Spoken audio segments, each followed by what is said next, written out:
La Bible révèle que la fin de toute chose est proche et que Dieu appelle tout homme à pouvoir se réjouir de la seconde venue de Jésus-Christ. L'objectif de cette présentation est de vous préparer à être du nombre de ceux qui gardent les commandements de Dieu et le témoignage, la foi de Jésus-Christ. Je vous salue tous dans le nom de Jésus-Christ, notre Seigneur et Sauveur. Et je vous souhaite un très bon sabbat dans le nom de notre Dieu et de notre Seigneur Jésus-Christ. Et nous allons, durant ce moment, poursuivre avec notre étude, notre série de présentations. euh, Pourquoi suis-je un adventiste du septième jour historique de 1889? Et nous allons donc considérer la suite de ce que nous avons dit la fois précédente. Et sans plus tarder, nous allons commencer avec la prière et nous vous invitons à pouvoir, là où c'est possible, prendre la position qu'il convient avec nous.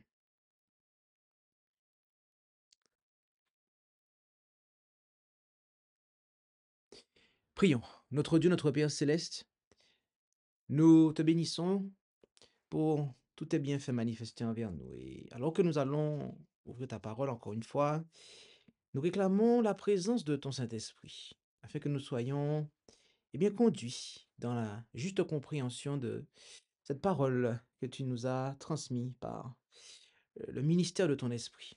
Et merci pour tout ce que tu fais pour nous.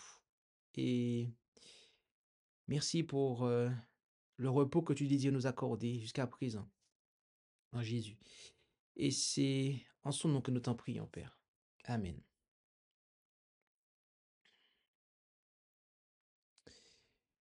Nous sommes dans cette quatrième présentation à proprement parler, non pas la quatrième vidéo de la playlist, mais la quatrième présentation de cette série qui a pour titre Universalité du sabbat du septième jour dans le Nouveau Testament. La fois précédente, nous avons considéré le même titre, mais dans l'Ancien Testament. Et cette fois-ci, nous allons le considérer dans le Nouveau Testament. Et l'objectif et l'objet de cette série d'études, c'est de répondre en fait en série à une série d'allégations mensongères. Donc, en l'occurrence ici, par rapport au Nouveau Testament, nous avons publié tardivement les extraits, d'accord, que nous allons aborder et traiter. Donc, si ça n'a pas été vu, n'hésitez pas à pouvoir, comme ça, par curiosité, les considérer. Mais sans quoi, nous allons, voilà, les extraits essentiels, nous allons les voir tout de suite et les traiter tout de suite.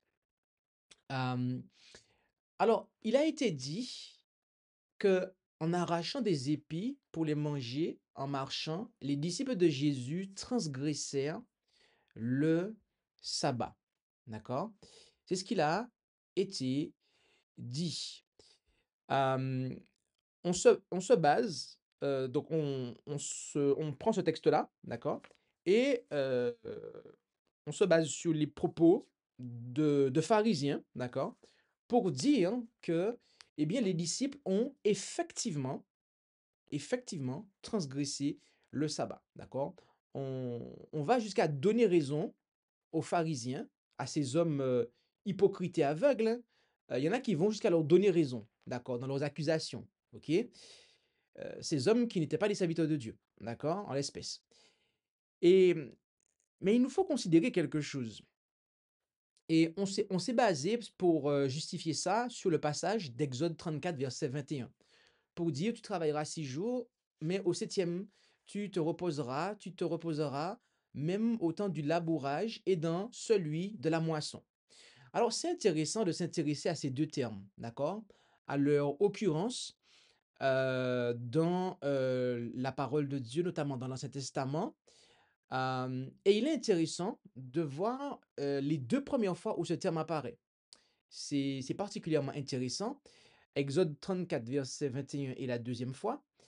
Euh, et la première fois que ces deux termes apparaissent, on se rend compte que, eh bien, ce sont des noms communs, ok? Des noms communs, et ils sont en fait dépourvus d'articles définis.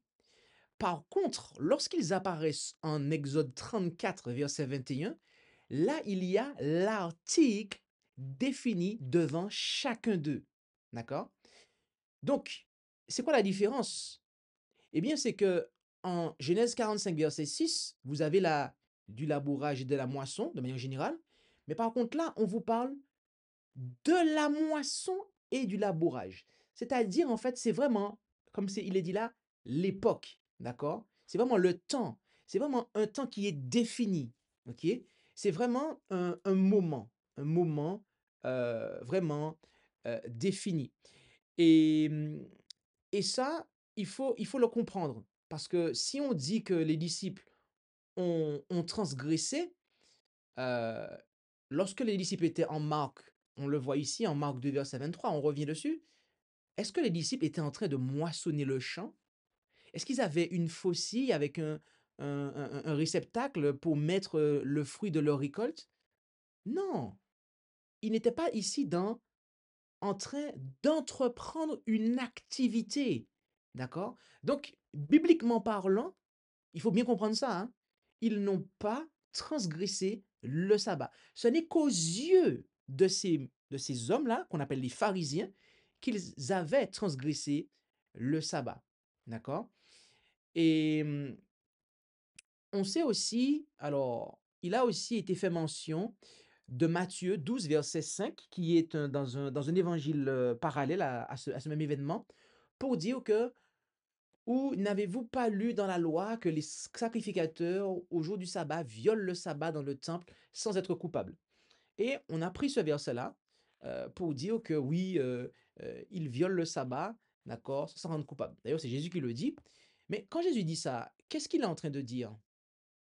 Qu'est-ce qu'il est en train de dire? Parce qu'on a l'impression que ici, les sacrificateurs n'ont pas d'égard pour le sabbat, quand on le lit comme ça a priori. Alors, il faut s'intéresser justement à quoi Jésus fait allusion ici. D'accord? Vous avez ces deux termes-là. euh, le terme qui est à l'origine de viol et de prêtre viole le sabbat, et le terme à l'origine de sabbat. D'accord? Et quand on regarde trois de ces occurrences dans la Septante, la version, je le rappelle, grecque de l'Ancien Testament, eh bien, nous voyons qu'en fait, il s'agit d'accomplir une œuvre, d'accomplir un travail. D'accord? Donc, c'est dans ce sens-là, en fait. Donc, ils accomplissaient une œuvre, mais sans se rendre coupables. Pourquoi? Parce qu'ils faisaient l'œuvre de Dieu. D'accord? Donc, il ne faut pas prendre ce texte-là et dire que, ah oui, ils violent le sabbat, il n'y a pas de problème. Comme si que... Non, en fait, ils faisaient l'œuvre de Dieu. Ça aurait été une autre œuvre que celle de Dieu, ça n'aurait pas été les œuvres de Dieu, là, effectivement, il serait coupable. Mais là, il faisait une œuvre. Pourquoi? C'est important parce que quand vous regardez le commandement du sabbat, il ne fallait faire aucune œuvre. Aucune œuvre. Mais les œuvres de Dieu, elles sont autorisées. D'accord? Et donc, la question est-ce que lorsque vous passez dans un champ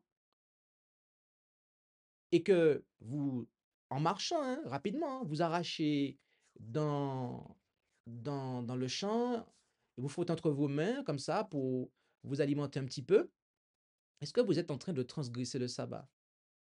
Est-ce que vous faites une œuvre en fait? Non, pas plus que s'il y a une grappe de raisin sur votre table et que vous arrachez du raisin, vous n'êtes pas en train de transgresser le sabbat. Donc en fait, c'est vraiment des propos et des réflexions qui sont extrémistes de la part des pharisiens et aussi de la part des détracteurs du sabbat qui se basent sur les propos de ces extrémistes pour conclure à des extrêmes. D'accord? Donc ça, il faut bien le saisir. Bien aimé, pour tout autre jour de la semaine que le sabbat, l'action des disciples n'aurait sans doute pas été contestée, car la loi de l'Ancien Testament prévoyait expressément qu'une personne affamée pouvait manger des fruits ou du grain d'un champ sur son passage. En effet, on voit cela en Deutéronome 23, versets 24 à 25. D'accord? On ne va pas le lire, mais je le laisse afficher. Parce que là, faut qu'on couvre beaucoup de matériel. L'approbation par le Christ de ce que firent ses disciples ici et ses propres actions de guérison le jour du sabbat sont souvent interprétées à tort par plusieurs comme la preuve qu'il n'a ni observé personnellement, ni enseigné à ses disciples à observer les lois et les règlements de l'Ancien Testament en ce qui concerne l'observation du sabbat. Certains vont jusqu'à affirmer que la position prise par le Christ à l'égard de ces questions doit être interprétée comme un rejet de sa part du quatrième commandement. Le fait est que Jésus a personnellement adhéré aux exigences de la loi de Moïse et du décalogue à tous égards et qu'il a enseigné à ses disciples à faire de même. Il a affirmé à plusieurs reprises la nature éternelle de la loi, comme on peut le voir en Matthieu 5, versets 17 et 18, et Jean 15, verset 10. Et il a également reconnu la validité de la loi rituelle de Moïse telle qu'elle s'appliquait aux Juifs à l'époque, comme on peut le voir en Matthieu 23, verset 3.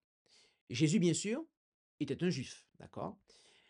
Mais tout au long de son ministère sur terre, le Christ a été en conflit avec les dirigeants juifs au sujet de la validité des lois et des traditions créées par l'homme. En effet, on voit cela en Marc 7, versets 2, 3 et 8. Notamment, je lis un extrait.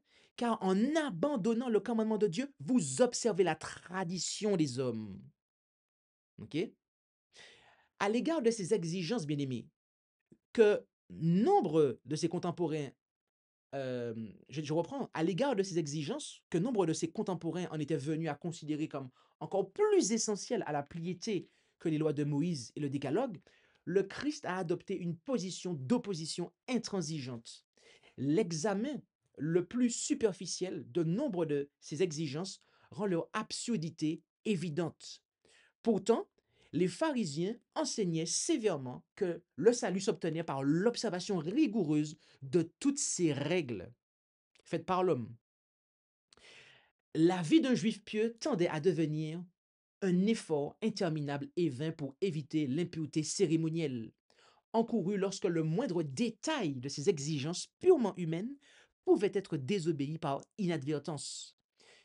Ce système de justice par les œuvres était en conflit mortel avec la justification par la foi. La Mishnah énumère 39 types de travaux primaires ou majeurs interdits le jour du sabbat. D'accord? Et cela peut être vérifié dans Shabbat 7.2 Son Sino, édition de Talmud, page 348 et 349.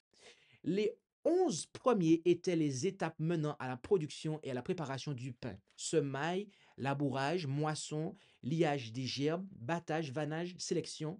Donc trier ce qui est impropre à la nourriture de ce qu'il est. Et broyage, tamisage, pétrissage et cuisson. Les 12 étapes suivantes s'appliquent à des étapes similaires de la préparation des vêtements, depuis la tonte des moutons jusqu'à la couture des vêtements. Viennent ensuite 7 étapes de préparation de la carcasse d'un cerf en vue de son utilisation comme alors du corps et de ce qu'il reste à l'issue de sacrifice, donc comme utilisation ou pour le cuir. D'accord? Les autres points énumérés concernent l'écriture, la construction, l'allumage et l'inspection des feux, ainsi que le transport d'objets d'un endroit à l'autre. Ces règles générales étaient expliquées dans les moindres détails. Outre ces principales règles, il existait d'innombrables autres dispositions concernant l'observation du sabbat. La plus connue d'entre elles est sans doute le chemin de sabbat, qui faisait environ 2,5 km. Et il était également considéré comme une violation du sabbat de se regarder dans un miroir fixé au mur, ou même d'allumer une bougie. Pourtant, les mêmes règles autorisaient la vente d'un œuf pondu le jour du sabbat à un gentil et l'embauche d'un gentil pour allumer une bougie ou un feu. Il était interdit d'expectorer sur le sol, de peur qu'un brin d'herbe ne soit irrigué. Il n'était pas permis de porter un mouchoir le jour du sabbat, sauf si l'une de ses extrémités était cousue au vêtement, auquel cas il ne s'agissait plus techniquement d'un mouchoir, mais d'une partie du vêtement. De même, le règlement concernant la distance à parcourir à pied le jour du sabbat pouvait être contourné en cachant des portions de nourriture à des intervalles appropriés le long du chemin que l'on prévoyait d'emprunter. Techniquement, l'endroit où l'on cacherait sa nourriture peut donc être considéré comme une autre maison de son propriétaire. Et à partir de chacune de ces caches de nourriture, il était alors possible d'entreprendre un autre voyage d'un jour de sabbat, d'un chemin de sabbat, jusqu'à la prochaine cache similaire. Ce ne sont là que quelques-uns des fardeaux lourds et pénibles qui étaient à porter et lesquels, en fait, et les amenaient à tomber dans l'hypocrisie en réalité, et qui avaient été imposés euh, aux Juifs pieux à l'époque du Christ. Et en s'attaquant à un moucheron et en avalant un chameau, les pharisiens utilisaient continuellement la lettre des lois créées par l'homme pour détruire l'esprit de la loi de Dieu. Le sabbat, conçu à l'origine pour permettre à l'homme de connaître son Créateur en étudiant les choses qu'il a faites et de réfléchir à son amour et à sa bonté, était devenu, au contraire, un rappel du caractère égoïste et arbitraire du pharisien et du scribe. Elle a en fait déformé le caractère de Dieu en le présentant comme un tyran. La nature, bien aimé, déclare la sagesse, la puissance et l'amour de Dieu. Et c'est sur ces choses que le sabbat a été conçu à l'origine pour attirer l'attention de l'homme afin qu'il ne soit pas absorbé par ses propres activités au point d'oublier celui qui lui a donné son être et qui exerce constamment la puissance divine pour son bonheur et son bien-être. Le problème que rencontrent certains chrétiens d'aujourd'hui pour déterminer ce qui peut ou ne peut être considéré comme une activité de sabbat est facilement résolu une fois que l'on a clairement à l'esprit l'objectif du sabbat. Tout ce qui nous rapproche de Dieu nous aide à mieux comprendre sa volonté à notre égard et sa manière de nous traiter et nous conduit à coopérer plus efficacement avec lui dans notre propre vie et en contribuant au bonheur et au bien-être des autres. Voilà la véritable observation du sabbat. Et nous avons eu l'occasion de pouvoir présenter cela, d'accord, dans une présentation donc, dont le lien est affiché à l'écran et avec le lien en bas de la slide. Il a été dit que l'homme dont parle Jésus en Marc 2, verset 27, eh bien, est le juif, d'accord? Lorsque nous regardons les entrailles du texte de ce passage, Matthieu 2, versets 27 et 28, nous voyons, il y a le terme Shabbaton qui apparaît, et on a ensuite, et très précisément donc to Shabbaton, et vous avez ensuite l'homme, d'accord? L'homme qui est traduit à partir de anthropos. La fois précédente, nous avons présenté cette diapositive-là. On a vu que ce ne sont pas que les femmes juives qui mettent des enfants au monde. Non, toutes les femmes. Donc les hommes, les anthropos, ils naissent de femmes. C'est pas que les juifs qui mettent des enfants au monde. Hein. Bon. Ah, c'est Jean 16, verset 21. Romains 5, verset 12. On voit que par un seul homme, anthropos, donc Adam, la mort s'est étendue à tous les hommes.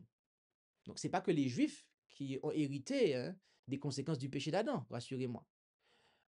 Ça, c'est Romains 5, verset 12. 1 Timothée 2, verset 4, qui veut que tous les hommes soient sauvés. Tous les hommes. Tous les hommes. Oui. c'est pas que les Juifs ici. Et on voit que Dieu est le sauveur de tous les hommes, d'accord? 1 Timothée 4, verset 10. Donc, c'est vraiment très clair. D'autant plus que on voit, encore une fois, on rappelle, hein, que c'est le même terme qui est employé dans la Septante, en Genèse 1 et Genèse 2. Anthropos. Mais il a été dit que oui, en fait, quand c'est vraiment l'humanité, il y a le mot Adam devant et compagnie. Cette explication-là a été donnée pour dire que non, le anthropos qui est là ne fait pas, en Marc 2, verset 28, ne fait pas allusion en fait à l'humanité, mais aux Juifs. Mes amis, cette explication-là ne tient pas debout une seule seconde. Parce qu'il n'y a qu'à voir les textes que nous avons pris et toutes euh, les, je dirais comment on dit en anglais, les insights, c'est-à-dire euh, les, en profondeur, le travail d'analyse, le décortiquage que nous faisons quand nous entrons comme ça dans les entrailles du texte original, nous voyons que, en fait, cette explication-là ne tient pas la route. Anthropos fait systématiquement, d'accord, quand il est pris de manière simple, à l'humanité, d'accord? Toutes les autres versions de ça ne tiennent pas la route une seule seconde, d'accord? Ça ne respecte pas en aucune manière, je dirais, l'herméneutique, c'est-à-dire l'interprétation de la Bible par elle-même, en fait, d'accord? Euh, il est intéressant de s'intéresser au terme qui est traduit par Seigneur. Kurios, qui signifie celui à qui, notamment, une chose appartient. Entre autres aussi, celui qui possède ou dispose d'une chose. OK? Celui qui en est le propriétaire. D'accord?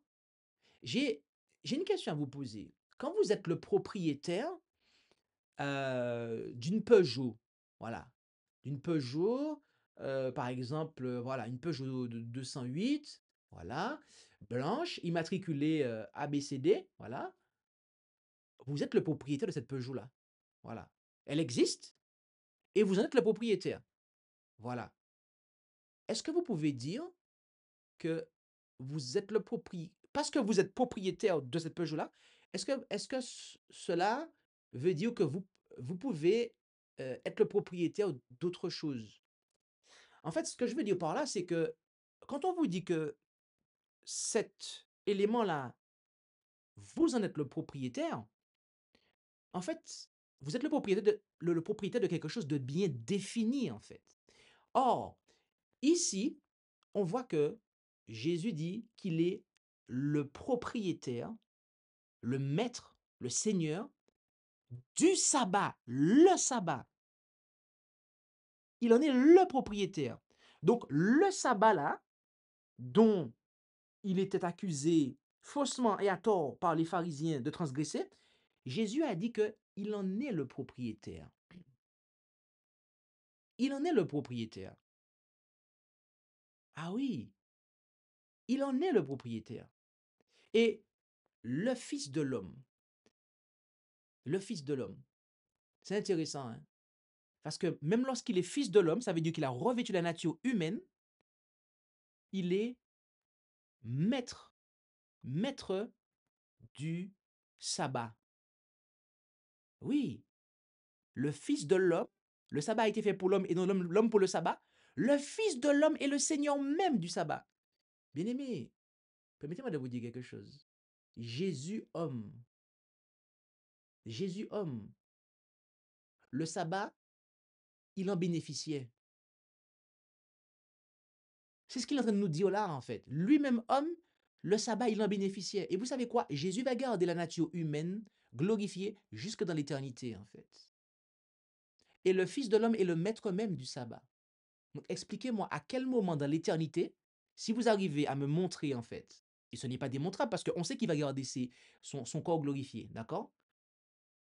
En fait, le sabbat, déjà ici, on voit que c'est quelque chose qui va durer, qui va continuer à durer. Parce que le Fils de l'homme, le fils des anthropos, ok, et de l'anthropos, est propriétaire du sabbat.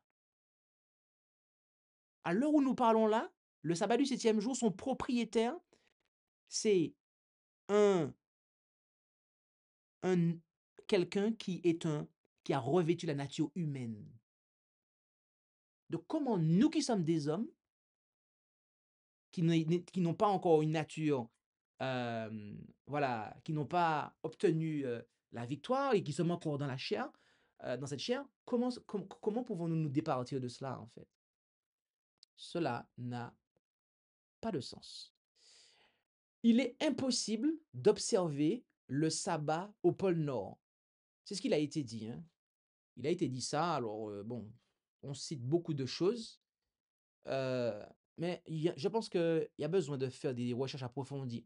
C'est une question qui avait été très tôt clarifiée. D'ailleurs, un détracteur, d'Ellen White et des Adventistes du septième jour, D.M. Conwright, d'accord? D.M. Conwright, qui était un ancien, ministre, de l'Évangile de l'Église adventiste, à l'époque des pionniers. Et le G.I. Butler lui a répondu. Lui, il a répondu à toutes ces attaques. Donc, on voit que quand il y avait des détracteurs de l'adventisme, ah bah, il y avait des pionniers qui faisaient des séries de réponses. Alors, à l'époque, ils le faisaient à l'écrit. Aujourd'hui, nous le faisons en vidéo. Bon, voilà, on vit à chacun son temps. Et grosso modo, hein, je ne vais pas tout lire, mais l'étoile polaire et les ours donnent les révolutions de la Terre aussi clairement que le Soleil le fait pour nous. D'accord? Donc, quand vous prenez le temps de lire sa déclaration, d'accord, que nous laissons afficher pour vous là, en fait, il explique que même si vous êtes au pôle Nord, vous pouvez observer le sabbat. Parce que les gens qui y sont allés, ils étaient en mesure de dire que, voilà, c'était tel jour, on était tel jour, c'était tel endroit le vendredi. Comment ils le savaient? Comment ils le savaient? Ben, parce qu'il y a des éléments qui vous permettent de vous repérer, en fait. Donc, en fait, cette argumentation-là, elle est juste caduque, d'accord? De dire que oui, ce n'est qu'en Palestine qu'on peut observer le sabbat, c'est faux. C'est faux, ça n'a pas, c'est un argument qui est très faible et voilà. Heu, Ensuite, une autre allégation mensongère. Le sabbat ne fait pas partie du cadre de la loi morale. Aïe, aïe. Bien-aimés, voici le code moral.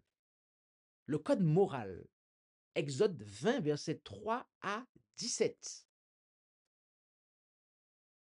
Et auquel on fait allusion en Jacques 2, verset 10 à 12, et en Romains 7, verset 7. On nous fait savoir que si on pêche contre un seul de ces commandements, on pêche contre toute la loi. On pêche contre cette loi qui est on pêche contre voilà, c'est cette loi qui donne la connaissance du péché. Et on doit parler et agir comme devant être jugé par une loi de la liberté. Voilà le code moral, hein? Et au cœur de ce code moral, nous avons le sabbat du septième jour. Alors, par quelle autorité certaines personnes ont encore la force de se lever aujourd'hui pour dire que, pour nous ne savons quelle raison, il y a un commandement dans ce code moral, il y a un commandement dans ce code moral qui n'est pas moral. Voilà. Qui n'est pas moral. Tout le reste, c'est moral, mais nous ne savons pas quel tour de passe-passe, on arrive encore aujourd'hui à dire que, voilà, ça, c'est pas moral. Ça, c'est pas moral. Bien aimé, Dieu a défini c'est quoi le code moral. Et il nous a été dit que si on transgresse un seul commandement, on les transgresse tous. Et c'est cela qui a été placé dans l'arche. Et on l'a montré précédemment, d'accord? C'est pas Exode 34 qui a été placé dans Deutéronome 34, je crois. C'est pas le décalogue de Deutéronome, c'est le décalogue d'Exode 20 qui a été placé dans l'arche, d'accord? Donc, le décalogue d'Exode 20, c'est le code moral. Donc, oui, bien-aimés, n'ayons pas peur de le dire parce que l'Écriture est très claire sur ça. Transgresser le sabbat, c'est immoral. C'est immoral au même titre que l'adultère. Ah oui, il y en a qui ont peur de le dire aujourd'hui ou qui sont révoltés contre cela et qui, voilà, ils se disent que oui, moi je fais le sabbat par pratique, mais voilà, vous faites comme vous voulez et compagnie. Non, non, on va pas dire ça. parce que c'est encourager l'immoralité. C'est encourager l'immoralité. Vous savez c'est quoi la moralité? C'est ce qui distingue ce qui est bien de ce qui est mal. D'accord? Le sens moral, c'est le sens de ce qui est bien de ce qui est mal. Voilà. Donc, quand on vous parle d'immoralité, il y a l'immoralité sexuelle. Donc là, ça fait allusion à tout ce qui est fornication adultère. Mais c'est pas que cela. C'est pour ça qu'on précise immoralité sexuelle. Mais quand on vous dit immoralité, c'est tout ce qui est contraire aux 10 commandements. Mais ça, il y en a qui ne veulent pas l'entendre. Et donc, du coup, voilà,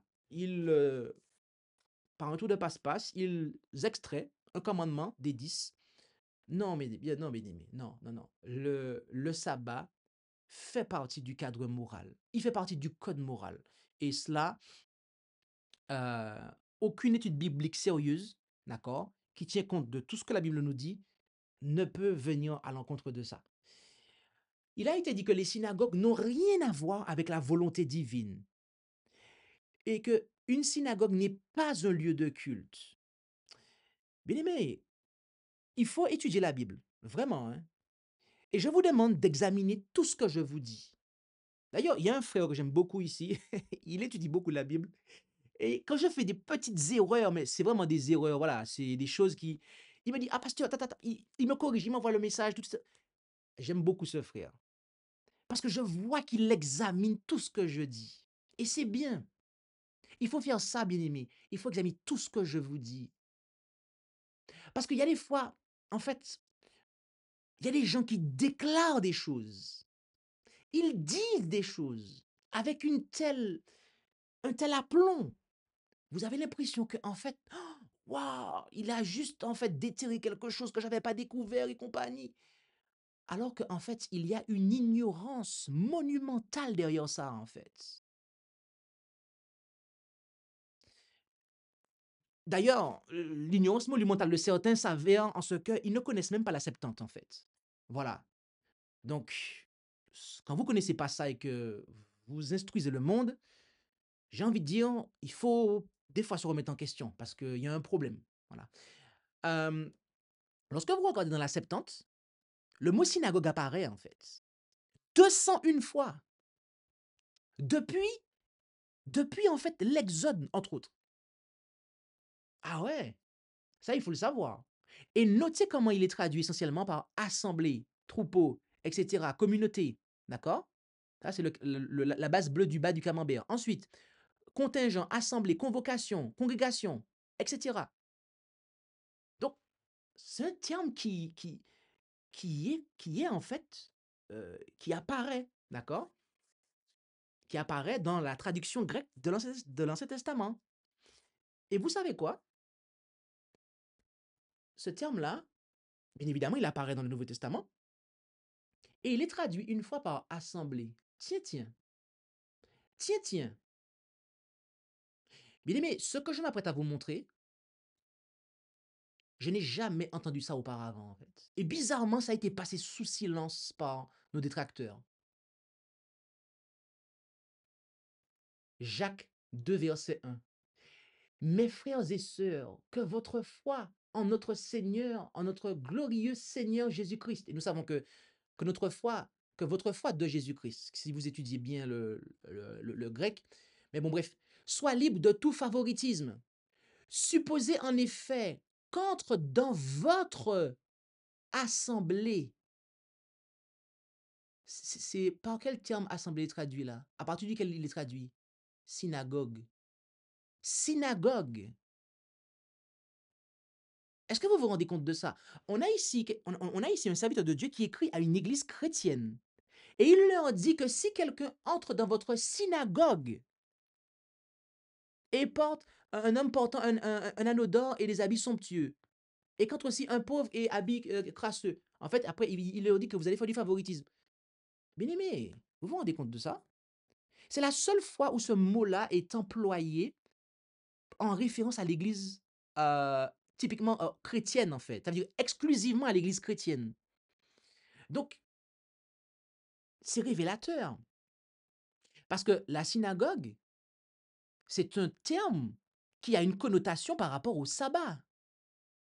Et là, on nous dit que si quelqu'un entre dans votre synagogue, ce texte-là, bien aimé, hein, lorsque vous l'étudiez convenablement, vous vous rendez compte que les chrétiens se réunissaient bel et bien le jour du sabbat. Ah oui, et le terme de synagogue, c'est un lieu de rassemblement, c'est l'assemblée en fait. Même parfois, dans certaines définitions, on vous dit un lieu de prière. Donc oui, c'est un lieu de culte, la synagogue. Oui, c'est le rassemblement. Ah oui, bien aimé. Et ça, il y en a qui sont totalement ignorants de cela, mais absolument totalement ignorants. Et ils déclarent des choses, voilà. Les synagogues n'ont rien à voir avec la volonté de Dieu. Une synagogue n'est pas un lieu de culte. Donc ça veut dire que ça, ce texte-là n'est pas la volonté de Dieu, en fait, hein. Jacques 2, versets 1 et 2, ça, ce verset-là, il nous faut l'arracher. C'est ce qu'il faut comprendre. Eh bien, c'est ce que certains voudraient nous voir faire. Parce que quand vous déclarez une telle aberration que cela, tout ça parce que, ah oui, c'est marqué la synagogue de Satan. Donc forcément, ben, tout ce qui est synagogue, c'est satanique. Tout ce que Satan a mis son empreinte dessus, ou a essayé de s'approprier, donc il n'y aura jamais quelque chose de la sorte qui pourrait être positive. Mais si on vous dit la synagogue de Satan, c'est qu'il y a, c'est qu'il y a une synagogue qui n'est pas qui n'est pas à Satan, en fait. On précise les choses quand même. Donc, bien aimé, il nous faut vraiment étudier les choses parce que sinon, en fait, on va, on va tomber dans les extrêmes. Et oui, Jésus avait l'habitude d'entrer dans la synagogue le jour du sabbat. Donc, oui, c'était son habitude pour faire la lecture. D'ailleurs, on nous dit que oui, c'est pas un lieu de culte, on adore Dieu en esprit, en vérité, on n'adore pas Dieu un jour en particulier, on n'adore pas Dieu un endroit en particulier. Alors, Jésus entre dans la synagogue pour faire quoi? Pour lire et pour écouter la lecture. Et on nous dit qu'on adore en comment? En esprit et en vérité. Donc, lorsque vous allez dans un lieu, que vous vous rassemblez, d'accord, pour entendre la parole de Dieu, ou pour faire un service au niveau de la parole de Dieu, vous êtes dans l'adoration. Mais ça, bizarrement, certains ne le comprennent pas ou ne veulent pas le comprendre. Voilà. Alors que, bien aimé, quand vous comprenez ce terme-là, ok, où il est dit que c'était la coutume de Jésus, on voit, c'est qu'il était vraiment habitué, il avait l'habitude.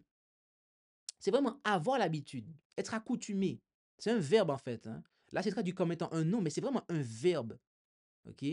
Le terme alors, qui est souligné en jaune, là, à l'origine, c'est un verbe dans le texte grec original.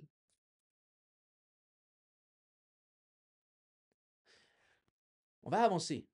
Euh, Matthieu 24, verset 20 ne s'applique qu'à Jérusalem. C'est ce qui a été dit. Alors, prenons le contexte encore une fois. Euh, les disciples ont demandé à Jésus, dis-nous quand ces choses arriveront et quel sera le signe de ton avènement et de la fin du monde. Notez qu'ils lui ont demandé deux choses. Quand ces choses arriveront, donc la destruction du temple, et quand est-ce qu'il y aura son avènement et la fin du monde. Et Jésus, après, leur parle et leur dit, priez que votre fuite n'arrive pas en hiver, ni en un jour de sabbat, car il y aura une grande affliction telle que depuis le commencement du monde jusqu'à présent, il n'y en a point eu. D'accord? Bien-aimé, lorsque la première persécution de l'Église est venue de la part des dirigeants juifs, un peu plus tard, les païens persécutèrent également les chrétiens. Et pendant près de 3 siècles, l'Église chrétienne souffrit par intermittence aux mains de la part de la Rome païenne. Et après que Jérusalem eut été détruite, d'accord, et on a donc ça, à ce moment-là, Jérusalem avait déjà été détruite, hein. Cette persécution de la part de la Rome païenne a été après, notamment, entre autres, un peu après la destruction de Jérusalem. Et de 538, la date de 538 marque le début des 1260 années de la suprématie et des persécutions papales. D'accord? Donc Jésus fait allusion en fait à tout ça ici. Donc, ce n'est pas que Jérusalem. Non. Mm, mm. Non. Non, pas du tout. Et avant, alors, on va revenir sur un point tout à l'heure que j'ai oublié de dire, mais il est dit que, et d'ailleurs, on a quasiment terminé. Aucun texte, il est dit, aucun texte du Nouveau Testament ne dit de faire le sabbat. Alors, parce que là, c'est la dernière section, il nous reste quelques slides et on a fini. Euh, il a été dit que Jésus a touché des lépreux et des personnes voilà, qui étaient contagieuses. Il est entré en contact avec des femmes menstruées. Il a touché des tombes et des cadavres. Jésus a enfreint de nombreuses lois de la loi sans pour autant pécher. Voilà. Et on a dit ça, cela a été dit pour dire que oui, Jésus, il est euh, Seigneur du sabbat, il est au-dessus du sabbat, donc ses disciples aussi sont au-dessus du sabbat. Faut-il que j'invite nos détracteurs à être plus que tactile avec quelqu'un ayant contracté la peste ou le choléra, ou à s'infiltrer dans un cercueil pendant plusieurs semaines afin qu'ils puissent se rendre compte de l'absurdité de leur raisonnement? Bien aimé, Jésus ne nous a pas invités, d'accord, à nous affranchir des mesures d'hygiène. D'ailleurs, lorsque nous regardons Acte 15, on voit que le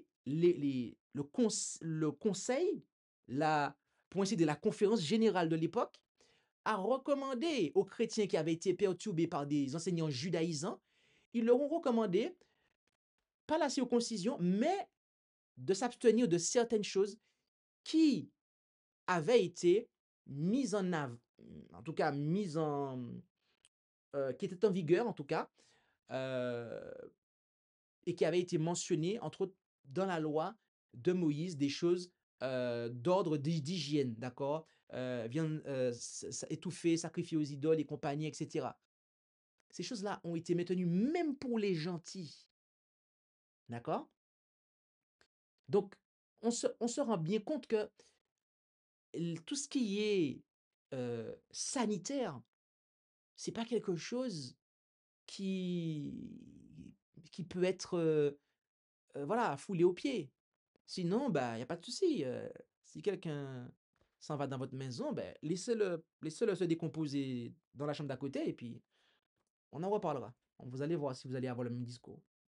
Parce que non, ça n'a pas de sens, mes amis. Ça n'a pas de sens. Il y a des choses quand même qu'il faut savoir pondérer parce que ça n'a pas de sens. Donc, aucun texte du Nouveau Testament ne dit de faire le sabbat. Alors, on va terminer par cette dernière allégation qui est mensongère. Ok. Avant cela, on va citer trois textes sur lesquels que vraiment qui sont des textes qui sont cités, alors très malhonnêtement d'ailleurs, pour dire que voilà, le sabbat n'est plus d'actualité. Donc Romains 14, versets 5 à 6, Galates 4, versets 10 à 11 et Colossiens 2, versets 16 à 17. Alors, on va faire une pierre trois coups. On va dire ça très simplement. Lisez ces textes pour vous et étudiez-les dans leur contexte. Étudiez-les dans la langue originale. Et vous allez voir que ici on fait allusion, d'accord, à des jours qui étaient des jours de cérémonie, d'accord, à des sabbats de cérémonie. On ne fait pas allusion ici au sabbat du septième jour, d'accord? Parce que le sabbat du septième jour n'est pas l'ombre de quelque chose.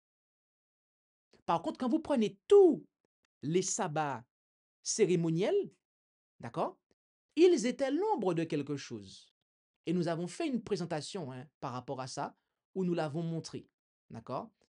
Si vous consultez notre playlist ou le Rest TV, les fêtes juives, d'accord, et que vous considérez toute la playlist, mais je crois la dernière vidéo, à un moment, on a une slide, en fait, que j'ai pas pensé à mettre ici, j'aurais dû d'ailleurs, mais on présente, en fait, l'accomplissement de toutes les fêtes juives en Jésus-Christ. Le sabbat le sabbat n'est pas une ombre, en fait. C'est pas un langage qu'on peut employer pour le sabbat du 7e jour. D'accord? Et donc, ça, c'est un amalgame qui est fait. Les lois sanitaires n'ont pas été abolies à la croix. Sinon, et acte 15 n'aurait pas de sens. Or, en acte 15, on nous montre qu'il y a des mesures d'hygiène qui restent en vigueur. En fait, grosso modo, ce qui a été aboli à la croix, c'est tout l'aspect cérémoniel. C'est tout l'aspect, le cérémoniel lié au sacrifice du sanctuaire pour globaliser la chose. D'accord? Et c'est pour ça qu'on dit le manger, le boire, parce qu'il y avait des offrandes de gâteaux et de boissons, de libations qui étaient offertes. D'accord?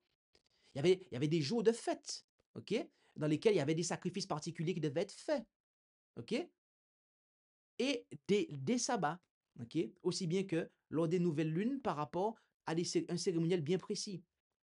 Mais ces choses-là, on les a en Christ. D'accord? Maintenant, on va aller de l'avant. On va aller de l'avant et on va... Rappelez-vous l'affirmation, hein. Aucun texte du Nouveau Testament ne dit de faire le sabbat, hein. Alors, bien aimé, c'est facile de dire qu'aucun texte du Nouveau Testament ne dit de faire le sabbat. Vous avez un Jésus et des disciples qui, majoritairement, ont œuvré, dans la majorité de ce qu'on voit, hein, dans les écrits, ils ont œuvré auprès de Juifs, qui eux-mêmes sont des fanatiques par rapport au sabbat. Est-ce que vous allez en fait les stresser avec le sabbat? Non, au contraire. Vous allez les pousser à être plus relax et surtout à redescendre à un niveau d'acceptation, un niveau d'observation de sabbat qui glorifie Dieu. Parce que, à trop vouloir rajouter, vous finissez par ne pas glorifier Dieu du tout, en fait. D'accord? Mais la question que nos détracteurs n'ont pas posée, c'est est-ce qu'il y a un texte où Jésus annule le sabbat? Parce que ça, c'est la bonne question, en fait. Vous savez quoi? En Hébreux 9, versets 16 et 17, car où il y a un testament, diathéké, il est nécessaire que la mort du testateur intervienne. Parce qu'un testament, diathéké, n'a son effet qu'après la mort du testateur, n'ayant point de force tant qu'il est en vie. Galates 3, verset 15, mes frères, je me servirai d'une comparaison tirée des usages des hommes. Lorsqu'un contrat, diathéké, donc un testament, a été confirmé par un homme, comment il a été confirmé? Comment un testament est confirmé? D'après Hébreux 9, versets 16 et 17. Par la mort du testateur. OK? Personne ne le casse ni ajoute rien. Bien-aimé, à sa mort, le testament, le nouveau, la nouvelle alliance, est rentré en vigueur. À la mort de Jésus, la nouvelle alliance est rentrée en vigueur. D'accord? Et tout ce qu'il fallait faire pour y intégrer des éléments devait être fait avant la mort de Jésus.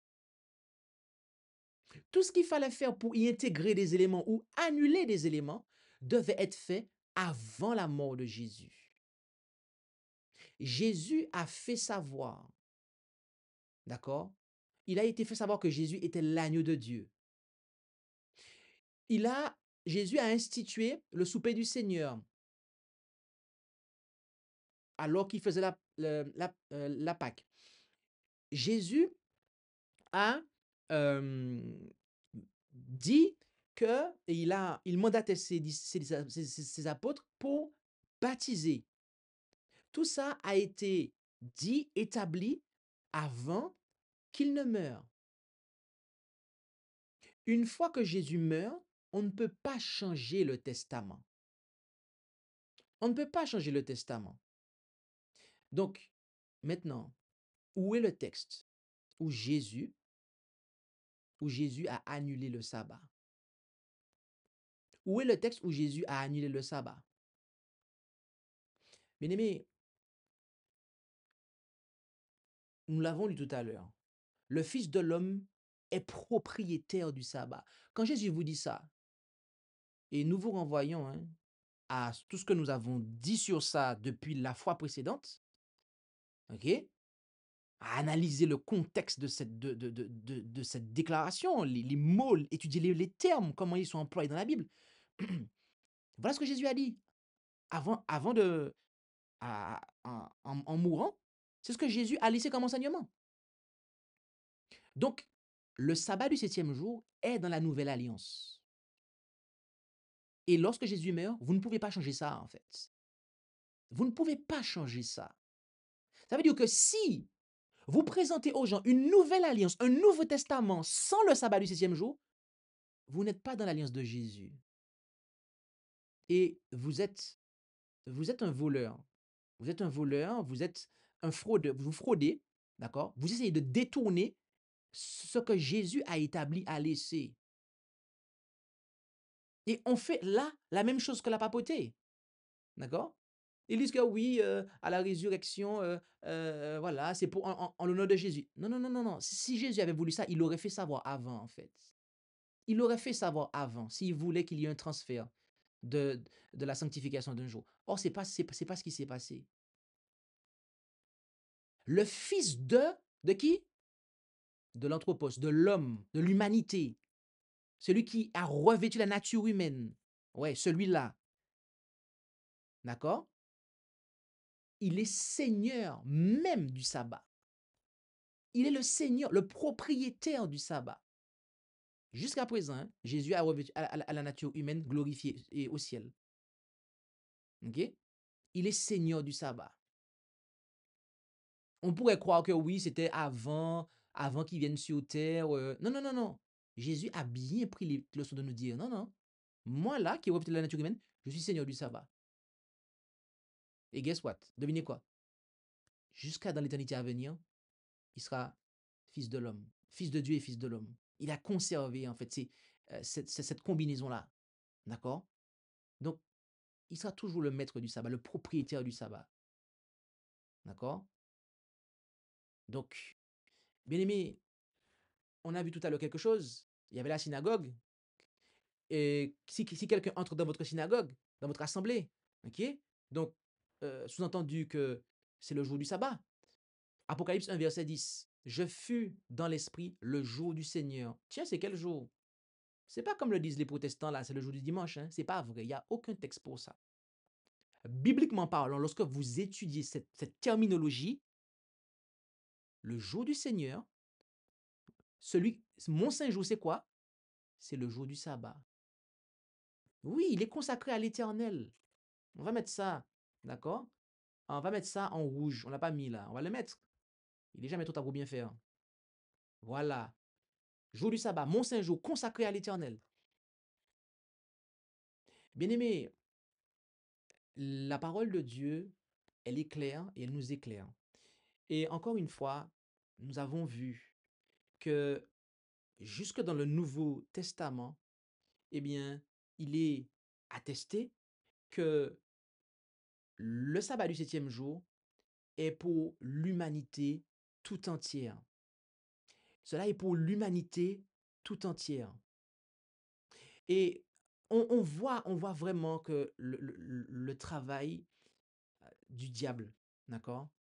On voit vraiment le travail du diable. Comment on peut arriver à dire aux gens, oh, vous adorez Dieu tous les jours et compagnie, vous êtes... Mais à un moment, il y a un problème. Il y a un problème. Alors oui, il faut adorer Dieu tous les jours dans le sens qu'on doit être dans un esprit d'adoration. Mais en fait, à quel moment il y a un jour de défini bien particulier qu'on va dédier dans son entièreté au Seigneur? Aujourd'hui, on entend des gens nous dire que ah non, tu choisis, si c'est le dimanche, si c'est le samedi, c'est pas un problème. Moi, j'ai choisi le sabbat parce que j'ai l'habitude, j'ai été élevé dans ça, mais toi, tu fais comme tu veux et on va pas te juger pour ça et compagnie. Donc Dieu a défini c'est quoi l'adultère, Dieu a défini c'est quoi le meurtre, Dieu a défini tout un tas de choses, mais il n'a pas défini c'est quoi le jour pour, en fait, à mettre à part. Et il laisse à chacun le soin de choisir son jour. Non, bien-aimé, il y a un jour que Dieu a sanctifié, comme on l'a vu dans la présentation antérieure. Dieu, il a béni et mis à part le septième jour. Il a béni et mis à part le septième jour. Et vous savez quoi? Dieu a créé toutes choses par Jésus-Christ. Dieu a créé toutes choses par qui? Par Jésus-Christ. D'accord? Et Jésus, il est le Seigneur même du sabbat. Jusque dans l'humanité, il est le Seigneur même du sabbat. Et ce qui a été, Jésus a dit qu'il est Seigneur du sabbat, lequel à la création a été béni et mis à part. C'est ça que Dieu a béni et mis à part. Mais aujourd'hui, on a des gens qui nous disent que non, non, non, n'importe quel jour. En fait, c'est quoi ça? Est-ce que vous entendez cette voix? Écoutez, écoutez, écoutez, écoutez. Vous êtes, vous êtes des dieux. Oui, vous avez l'autorité de sanctifier vous-même et de mettre à part de vous-même votre propre jour. Dieu a sanctifié et mis à part un jour, mais on a des gens qui nous disent, vous pouvez sanctifier et mettre à part n'importe quel jour de la semaine. Donc, on est encouragé aujourd'hui à se prendre pour Dieu. Et voilà comment, en fait, l'esprit de la papauté est en train de se répandre. Par des gens qui sont en train, soi-disant, de s'opposer à la papauté. Bien-aimé, plaise à Dieu que nous puissions ne pas nous laisser séduire par cela. Plaise à Dieu que nous ne puissions pas accepter une nouvelle alliance, d'accord, un nouveau testament, sans le sabbat qui a été reconnu comme étant valide dans cette nouvelle alliance. Les chrétiens qui ont un Nouveau Testament qui ne contient pas le sabbat du septième jour, ils ne sont pas dans la nouvelle alliance. Nous le disons posément, très, très franchement, ils ne sont malheureusement pas dans la nouvelle alliance. Et donc, plaise à Dieu que nous puissions accepter l'entièreté de la nouvelle alliance, de sorte que, eh bien, nous puissions être pleinement bénis par Dieu. Amen. C'est ma prière pour vous et pour moi.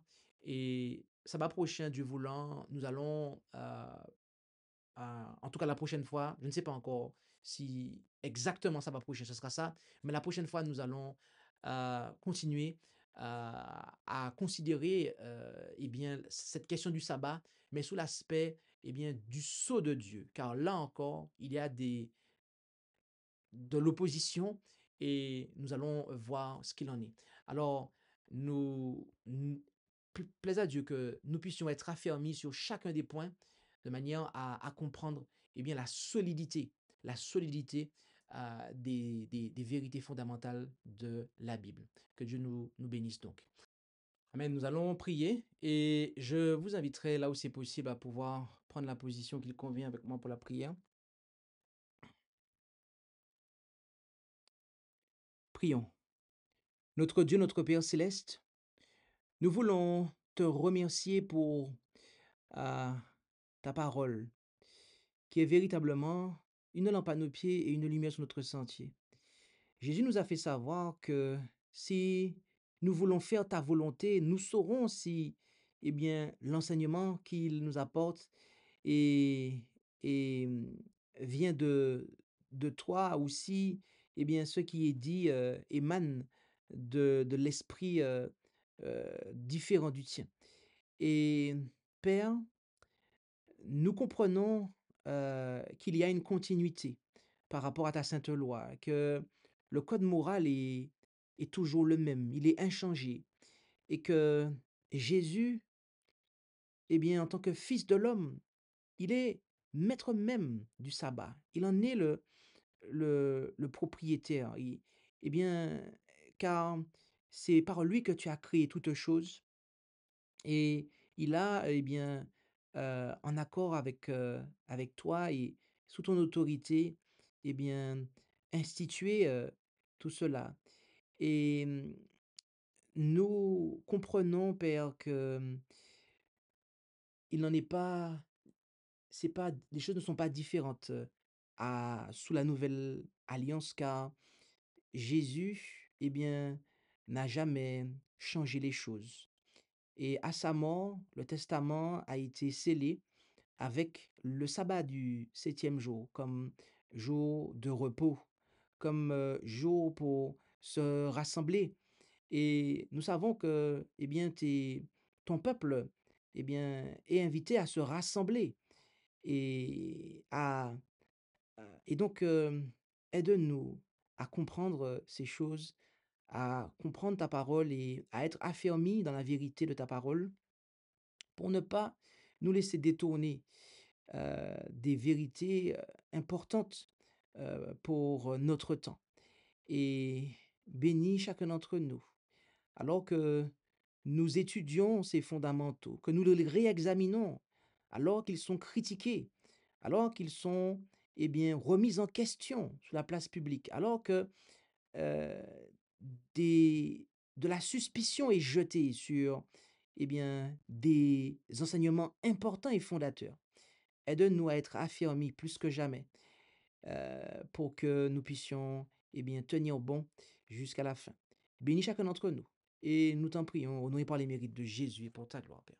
Amen. Merci d'avoir écouté cette présentation avec intérêt. Pour plus d'informations, consultez notre site internet lereste.org et suivez-nous sur Facebook ainsi que sur YouTube à @lereste. Vous pouvez aussi nous contacter par email à info@lereste.org ou par téléphone au +33 6 12 60 13 69.